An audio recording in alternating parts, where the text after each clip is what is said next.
So we know that we need to satisfy gamma mu plus gamma mu is equal to 0, and gamma 0 squared equals minus 1, and gamma 1 squared equals gamma 2 squared equals gamma 3 squared equals 1.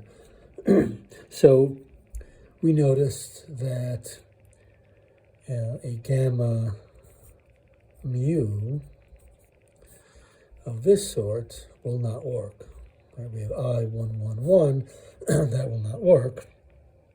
And so these properties might remind us of matrices, and perhaps matrices will allow us to correctly represent these kinds of objects such that they obey these constraints.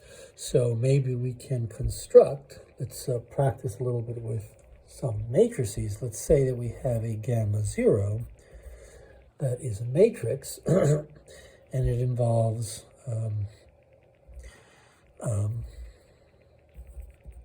so it's a 2 by 2 matrix, and let's multiply it by itself. So really we're doing this. So if we do that, we are doing,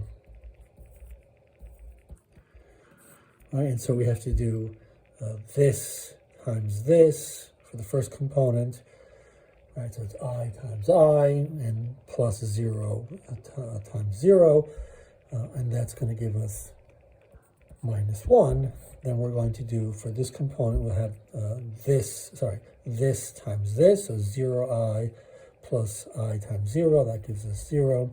Here we have this times this, so it's I times, it's this row and this column, so we do I times 0 and 0 times I added to that, that gives us 0. And then we have this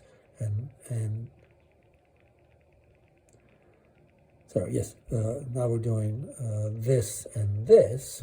So we have 0 times 0 plus I times I, that's minus 1. And so it looks like we have a notion of a minus 1 as a matrix, minus the identity matrix, where the identity matrix has 1 on the diagonals. So maybe that's a promising kind of object for gamma 0. And maybe gamma 1 could be equal to, instead of the i's, to get a minus 1, just the identity matrix. So when we do gamma 1 squared, we're doing 1, 0, 0, 1. That's just the same thing, right? It's the identity matrix. It just gives us the same thing back, which gives us I. But let's do gamma 0, gamma 1 plus gamma 1, gamma 0. What is that? Well, that is I 0, 0, I times 1, 0, 0, 1 plus 1, 0, 0, 1 times I 0, 0, I.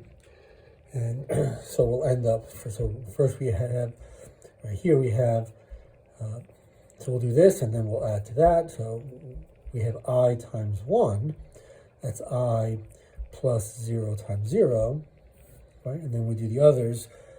This component is this times that, and plus this times that, that's 0. Here we end up with a 0, here we end up with an I, and we have to add to that the result of this, right? 1 times I plus 0 times I, that gives us I. We already see that we have a problem. So we have an I, 0, 0, I here as well, and that gives us a matrix which is 2I, 0, 0, 2I. And so that's not equal to 0. So maybe we can try some other kind of matrix.